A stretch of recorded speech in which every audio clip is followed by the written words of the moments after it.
Bonjour à toutes et à tous, nous sommes le 5 mai 2024 pour ce nouveau rapport de situation hebdomadaire. Après une semaine d'interruption, puisque comme je l'avais annoncé, j'étais en déplacement. Alors, il se trouve pour ceux qui n'auraient pas vu l'annonce d'il y a quelques semaines que je fais partie des 100 finalistes du prix Russie Terre d'opportunité pour le projet de création de l'agence International Reporters. Et donc, dans le cadre de ce prix, eh bien, les 100 finalistes ont été invités à Moscou pour une formation, l'occasion de se rencontrer, de visu, tous ensemble, de discuter, d'échanger, de découvrir les projets des uns et des autres, et d'apprendre un certain nombre de choses assez utiles sur la manière, entre autres, de présenter nos projets pour obtenir diverses aides ou soutiens.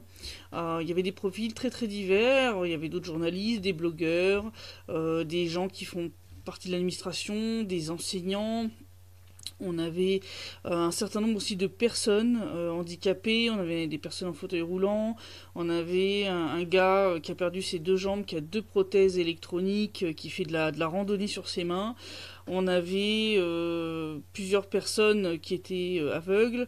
On avait un gars qui souffre de troubles du développement psychomoteur, et ces gens-là portaient bien sûr des projets qui étaient en lien, entre autres, avec leur handicap ou leur dépassement de leur handicap, qui étaient très très intéressants.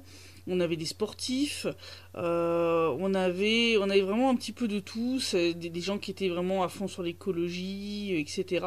Et rencontrer tous ces gens-là, c'était vraiment très très intéressant. Je vais essayer de vous faire une petite vidéo pour vous montrer un peu l'ambiance. Alors bien sûr, pendant les cours, je filmais pas trop, mais j'ai filmé certains moments, on va dire, un peu plus relax. On a fait une soirée au coin du feu avec chansons, danse, on a fait tout un atelier un peu théâtre d'improvisation, et aussi on a enregistré, on a créé, on a même écrit et enregistré l'hymne de ce prix Russie Terre d'opportunité, dont c'est la première édition. Voilà, donc on revient maintenant un petit peu à l'actualité. Puisqu'on va parler de la situation militaire, on va commencer par ça. L'armée russe continue d'avancer durant ces 2 semaines, après la prise d'Avdiivka et celle d'Ocheretino. Je vous avais expliqué que la prise d'Ocheretino était très très importante, puisque ce village est sur une hauteur, ce qui a permis ensuite aux forces armées russes de prendre plusieurs villages qui sont tout autour, entre autres Novobakhmutovka, Solovievo, Semyonovka, Berdichi, Novo-Kalinovo, Keramik et Arkhangelskoye. Donc l'armée russe continue de progresser autour de cette zone. Il semble que une fois le verrou d'Avdiivka et celui d'Ocheretino ont sauté, eh bien les défenses ne tiennent plus. Au sud, l'armée russe progresse à Krasnogorovka, est entrée dans Urozhaïnoye.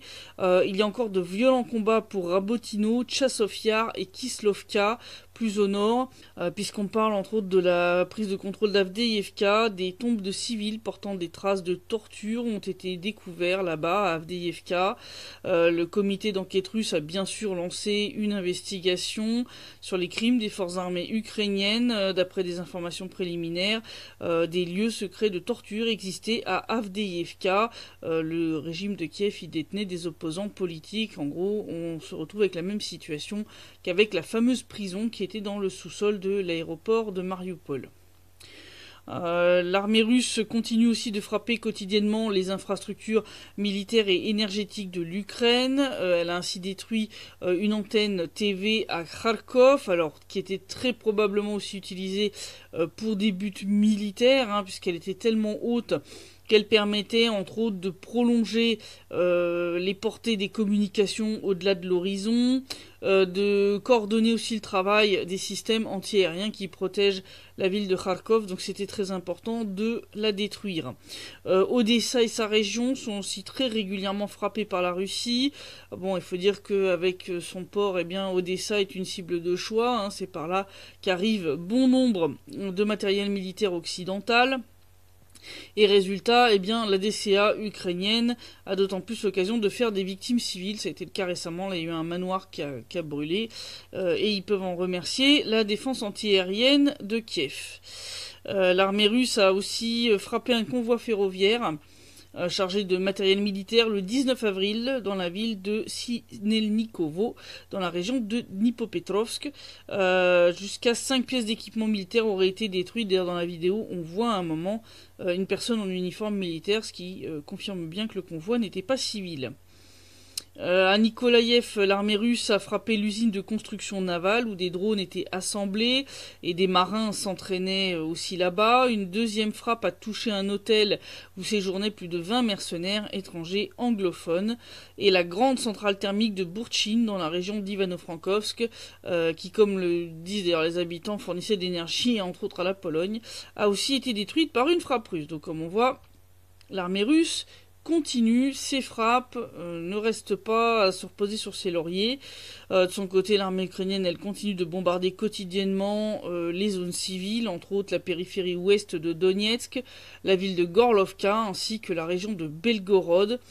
À Donetsk, on a eu aussi un homme qui était employé du centre culturel Smolenska dans le district de Kuibyshevski, qui est mort de ses blessures après l'explosion d'une mine pétale. Alors vous savez, c'est ces fameuses petites mines qui sont, elles tiennent dans la paume d'une main. Elles sont dispersées par des roquettes spéciales. L'Ukraine en a dispersé des dizaines de milliers à Donetsk et à Makeïevka au début de l'opération militaire spéciale. Et malheureusement, toutes n'ont pas été retrouvées et désamorcées.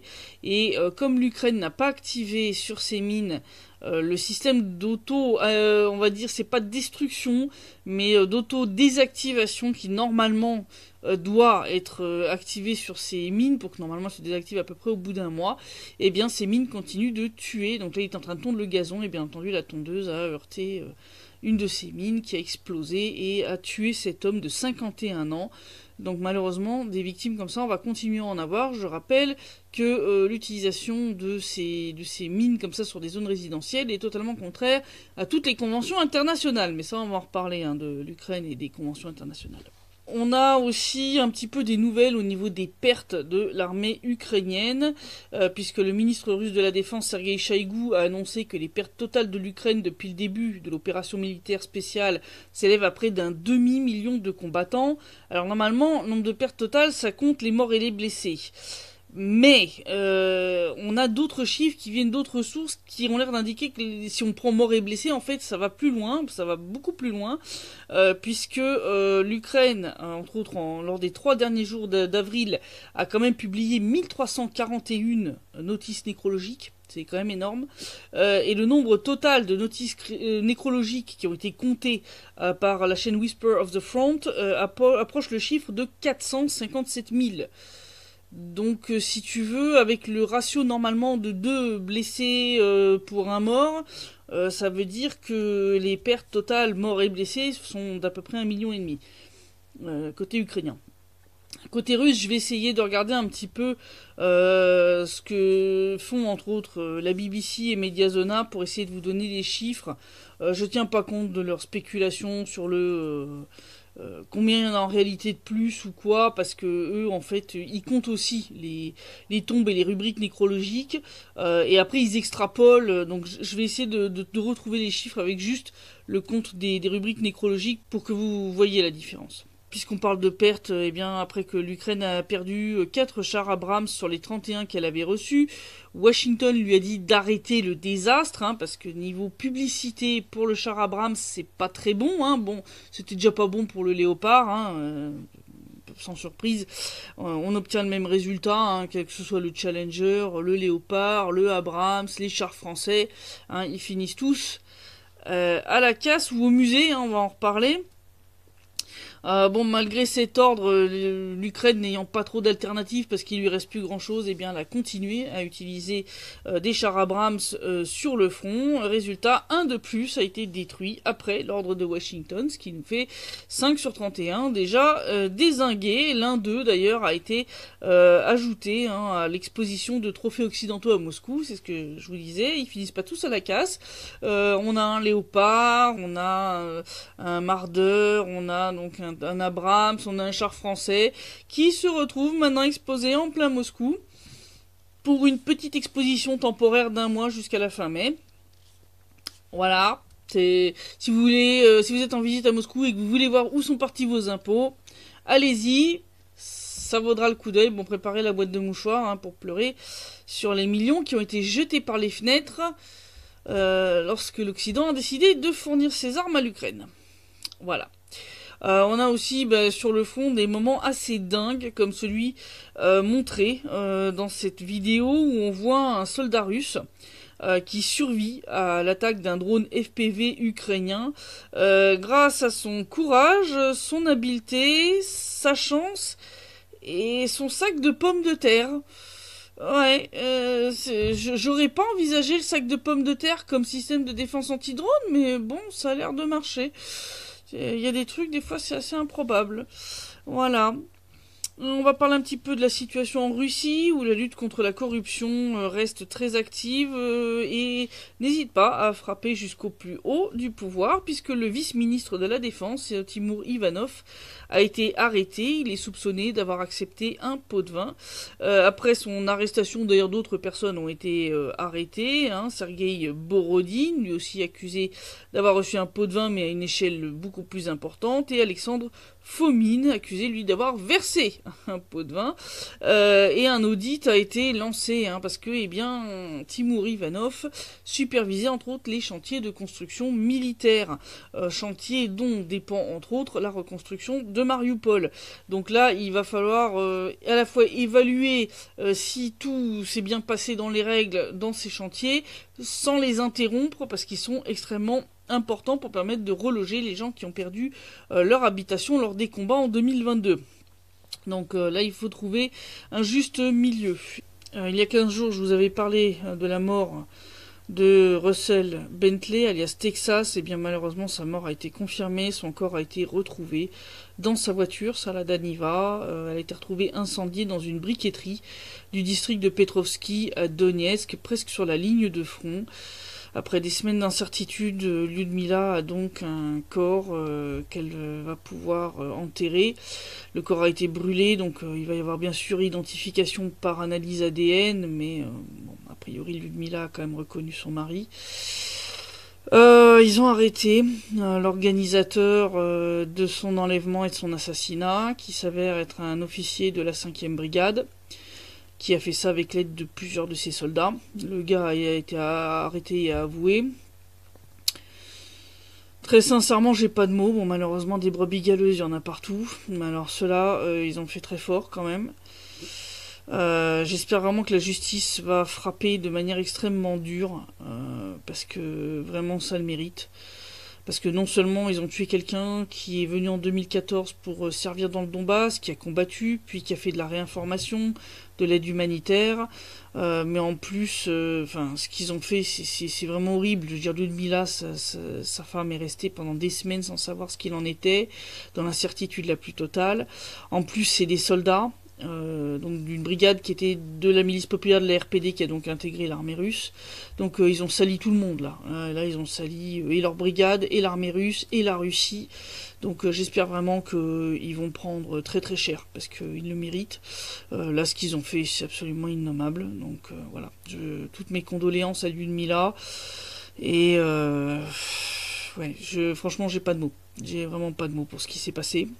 Et puisqu'on parle un peu de justice, etc., eh bien, Volodymyr Zelensky et Petro Poroshenko ont été placés sur la liste des personnes recherchées en Russie. C'est une action assez étrange de la part de la Russie, qui s'était jusque-là refusée à ce genre de choses. Alors, est-ce que ça veut dire que Moscou a l'intention d'aller jusqu'à Kiev pour aller les chercher physiquement ? Je sais pas. En tout cas, concernant Volodymyr Zelensky, ça veut dire très clairement que la Russie ne le reconnaît plus comme président légitime de l'Ukraine. Je rappelle que normalement il aurait dû avoir des élections présidentielles en Ukraine, que Zelensky a annulé, et que donc désormais son mandat est totalement illégitime. Voilà, donc est-ce que c'est un move de Moscou dans ce sens-là ? Je sais pas, il va falloir suivre un petit peu tout ça pour voir qu'est-ce que la Russie compte faire exactement suite à ce placement sur la liste des personnes recherchées. Et alors c'est étrange parce qu'ils n'ont pas mis Turchinov. Donc je pense qu'il le mériterait carrément quand même. C'est quand même lui qui a déclenché la guerre dans le Donbass en 2014, je le rappelle. On va voir, il y en a peut-être d'autres qui vont venir se rajouter après. On va parler donc de l'évolution de la situation en Ukraine. Niveau corruption, à Kharkov, certains s'entendent que bon, ils ont plus beaucoup de temps pour continuer à s'en mettre plein les poches. Là, ils y vont à fond. Niveau corruption décomplexée, les mecs là, ils sont vraiment là au maximum, puisque on a découvert que Kharkov va louer des tramways pour 3,5 millions de grivnia suite à un appel d'offres pour la location de 16 tramways pour la ville, qui a été publié sur le site internet des marchés publics qui s'appelle Prozoro. On va pas commenter le nom. Alors ce qui est rigolo, c'est que l'entreprise qui a remporté l'appel d'offres sans concours est composée de 3 personnes. Vous sentez venir la douille, parce que ça veut dire qu'une entreprise fantôme qui contient rien va recevoir de l'argent pour louer à la ville de Kharkov des tramways dont la ville dispose déjà, mais qui en raison d'ailleurs de problèmes d'électricité suite aux frappes russes sont plus qu'inutiles. Voilà, là ça vous donne un petit peu le niveau, niveau corruption en Ukraine. Je pense que c'est un assez bon indicateur pour vous permettre de comprendre un petit peu le schmilblick. Et puis alors, puisqu'on parle de l'Ukraine, on va parler des dernières innovations, comment on peut appeler ça, législatives en Ukraine, puisque Kiev a déposé auprès du Conseil de l'Europe une demande d'autorisation de... ils appellent ça s'écarter temporairement de plusieurs articles de la Convention européenne des droits de l'homme. Mais en fait, c'est pas seulement s'écarter temporairement un petit peu. Non. Là, Zelensky est en train de dire au Conseil de l'Europe: je vais priver les Ukrainiens des droits suivants sous prétexte de guerre et de loi martiale. Alors asseyez-vous, parce que la liste elle est impressionnante. Donc, l'Ukraine s'assoit désormais officiellement sur l'inviolabilité du logement, la confidentialité de la correspondance des conversations téléphoniques et autres correspondances électroniques, la non-ingérence dans la vie personnelle et familiale, la liberté de circulation, libre choix du lieu de résidence, droit de quitter et de revenir librement sur le territoire de l'Ukraine, le droit à la liberté de pensée et d'expression, à la libre expression d'opinion et de conviction, ainsi que le droit de collecter, stocker, utiliser et diffuser librement des informations, le droit de participer à la gestion des affaires publiques, au référendum, le droit d'élire librement et d'être élu aux organes du pouvoir de l'État, l'égalité d'accès aux services publics, le droit d'organiser des réunions, des rassemblements, des cortèges, des manifestations, des grèves, le droit de posséder, d'utiliser, de disposer de ses biens, voilà, donc le droit de propriété, il est passé à la trappe, le droit à l'entrepreneuriat et au travail, et le droit à l'éducation. Vous le sentez venir, le truc où ils vont nous envoyer les mômes sur le front façon Volksturm, moi je le sens bien. Voilà. Alors à part ça, l'Ukraine est une démocratie. C'est bon. Non, je veux dire, parce que là tout ce qu'il dit là, en fait il demande pas l'autorisation au Conseil de l'Europe. En fait il leur notifie juste ce que Kiev fait déjà depuis des années. En fait, c'est devenu officiel. Voilà. Donc les prochains qui me disent que l'Ukraine est une démocratie en lutte contre la tyrannie russe, les enfants en Russie, tout ça, ça n'a pas été annulé, Non. Tout ça, c'est encore actif, en Russie, Voilà, je vous dis ça comme ça. Il ne reste désormais plus qu'à introduire l'esclavage en Ukraine, Ah bah non. Non, parce que ça, c'est déjà fait aussi. Ouais, parce que l'Ukraine est déjà endettée jusqu'au trognon. Là, il faudra plusieurs générations pour rembourser. Donc, en fait, les Ukrainiens sont déjà des esclaves. D'ailleurs, en tant qu'esclaves, ça y est, l'Ukraine a interdit à ses ambassades et consulats de délivrer des passeports aux hommes de 18 à 60 ans, s'ils n'ont pas d'exemption en règle du service militaire, le but étant bien sûr de les obliger à revenir en Ukraine, voilà. Et puisqu'on parle d'esclavage et de mobilisation, les nouvelles règles en matière de mobilisation qui ont été votées en Ukraine, ça va très très loin. Asseyez-vous parce que sinon vous allez tomber. Non. Parce que désormais, alors même les femmes enceintes, si leur grossesse se passe sans complications, les personnes infectées par le VIH dont la maladie ne progresse pas, les malades atteints de cancer en rémission ou dont le cancer progresse très lentement et ne perturbe pas trop certaines fonctions corporelles, les personnes souffrant de troubles mentaux, psychiques, névrotiques, modérés ou celles souffrant de retard mental léger, les tuberculeux qui sont guéris sont tous déclarés aptes au service militaire. Je vous laisse imaginer l'armée que ça va donner. Donc, des gens atteints du sida, des gens avec des cancers, des femmes enceintes, des attardés mentaux, des gens avec des troubles psychiatriques, mentaux, névrotiques. Waouh, avec des armes? Vous allez leur donner des armes? Waouh, ça va être beau. C'est ouais. Alors quand vous voyez ça, vous comprenez pourquoi il y a déjà à peu près 650 000 hommes ukrainiens qui ont fui le pays hein, de manière illégale. Et vous comprenez que le chiffre va continuer à grimper. Hein. C'est non. Non, mais tu te rends compte, enfin, je veux dire, tu mets pas des malades mentaux, des gens avec un retard mental, même léger, dans une armée avec des armes entre les mains, ou même en fonction de soutien, hein, parce que même en fonction de soutien, tu veux leur faire quoi? Enfin, tu te rends compte, tu mets pas des attardés dans une armée. Enfin, je veux dire, non, non, non. Là, ça va quand même très très loin. Là, très très loin.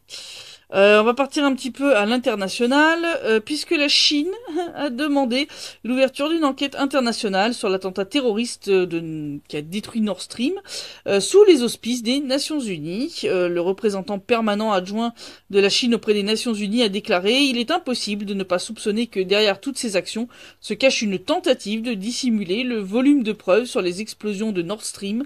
Nous encourageons tout le monde à coopérer avec la Russie dans le cadre d'une enquête internationale. » Eh ben, j'attends de voir. Je pense que ça va devenir intéressant.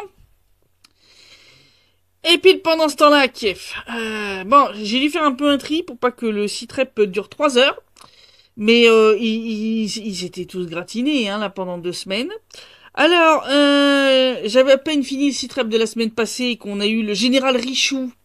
Oui, oui, oui. Vous savez, celui qui disait qu'il fallait inonder le champ informationnel de fake news pour contrer la désinformation russe? Oui, le même.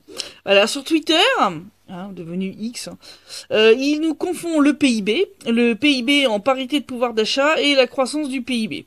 Alors, parce qu'il y a eu le Figaro qui a relayé une information indiquant que le PIB russe va croître plus vite que celui des États-Unis ou de la zone euro en 2024.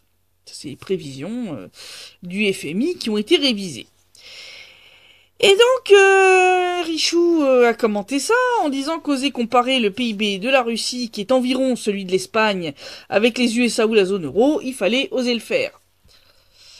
Ouais, alors j'ai bien envie de te répondre, mon cher Nicolas, mon cher général, avec tout le respect qui vous est dû, c'est oser ouvrir votre bouche sur un sujet que vous ne maîtrisez pas, qui était osé. Hein, voilà. Hein, je vais reprendre la fameuse phrase des films d'Audiard, hein, les cons savent tous, c'est même à ça qu'on les reconnaît.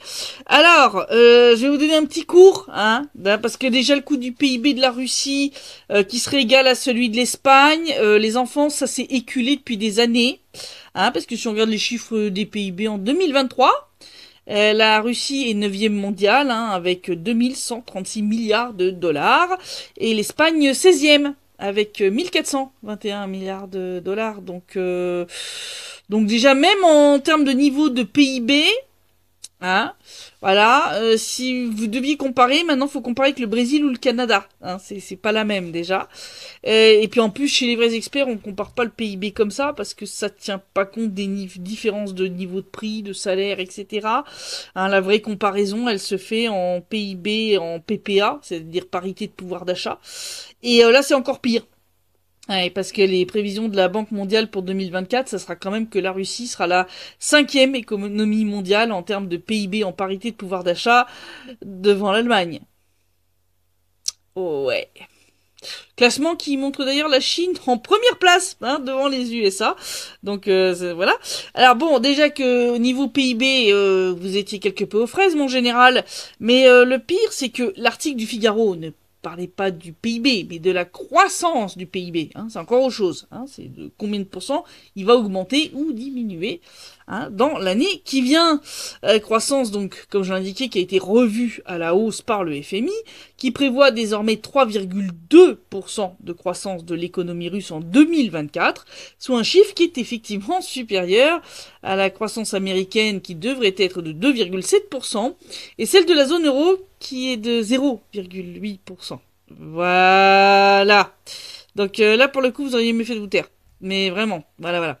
Alors bon, il y a bien sûr eu des réponses de trolls, hein, sur X, qui nous ont pondu des histoires d'économie de guerre, d'économie Potemkin, et autres bêtises du même tonneau. Jacques Sapir, qui est bon quand il parle de ce dont il est spécialiste, a commenté tout ça en soulignant que non, la Russie n'était pas en économie de guerre, parce qu'avec un budget de la défense équivalent à 6,6% du PIB, la Russie est même en dessous du pourcentage que les États-Unis avaient lors de la guerre du Vietnam, 8,5%, et ce qui était déjà à l'époque inférieur au niveau de ce qu'on peut qualifier d'économie de guerre, soit 20%. Voilà. Donc là, on n'y est pas du tout. Il a aussi d'ailleurs souligné que le reste de l'économie russe n'est pas en déclin et écrasé par la production d'armes, hein, comme l'avaient souligné certains trolls. Le reste de l'économie russe continue de se développer et fonctionne normalement. Donc il n'y a pas de développement de l'armement au détriment du reste de l'économie russe, avec des risques dans ce cas-là, effectivement, de pénurie, d'inflation, etc. Donc là, on n'est pas du tout dans ce cas de figure.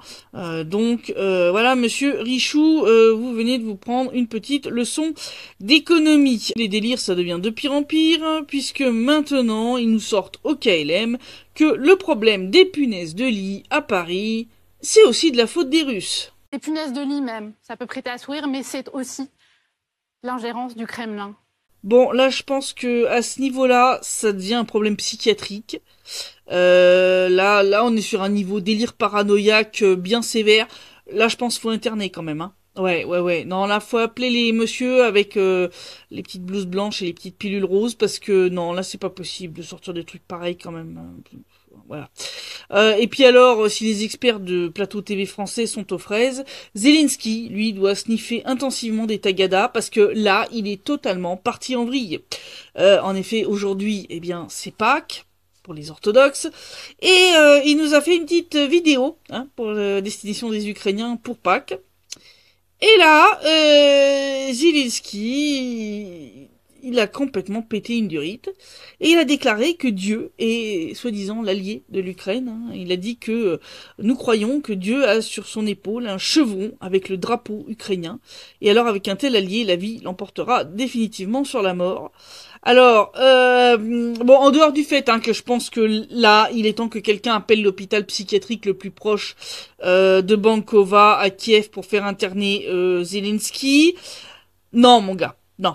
Dieu est pas du côté d'un pays qui a volé avec l'usage de la force des églises orthodoxes avant d'y organiser des espèces de cérémonies satanistes. Dieu n'est pas du côté d'un pays qui discrimine ouvertement une bonne partie de sa population. Dieu n'est pas du côté d'un pays qui bombarde délibérément des civils innocents depuis 10 ans.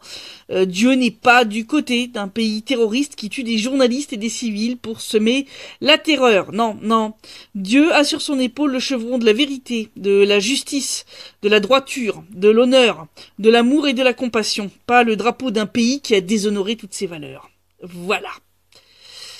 Je passe un petit message. En fin de ce site rep, nous avons décidé à International Reporters d'organiser cette année un régiment immortel international. Nous avons mis sur pied un bot sur Telegram. Vous aurez le lien, je vous mettrai dans la description de la vidéo, et vous trouverez le lien sur la chaîne Telegram. Le post est épinglé. Vous pouvez donc y envoyer les informations et des photos. Si vous avez des ancêtres qui ont combattu le nazisme, combattu contre l'Allemagne nazie, qui était soit dans l'armée, soit des résistants, des partisans. Voilà, n'hésitez pas. Et le 9 mai, eh bien, nous publierons ces histoires. Donc, n'hésitez pas à participer. Je pense que c'est une très bonne chose de montrer que, eh bien, il y a 80 ans, nous étions tous russes, ukrainiens, biélorusses, kazakhs, géorgiens, français, anglais, américains et d'autres. Eh bien, nous étions unis contre l'Allemagne nazie, contre le fascisme, de montrer que voilà, cette victoire, ça a été non seulement celle de l'URSS, mais celle de toutes les personnes qui ont combattu le Troisième Reich et l'Italie fasciste.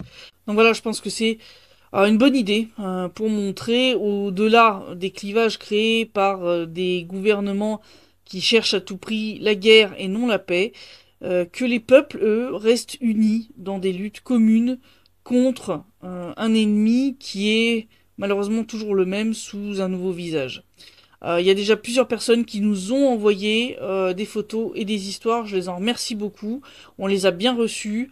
Et donc voilà, si vous voulez vous joindre à cette action, n'hésitez pas. En attendant, moi je vous dis à la semaine prochaine pour le prochain rapport de situation. Et d'ici là, portez-vous bien.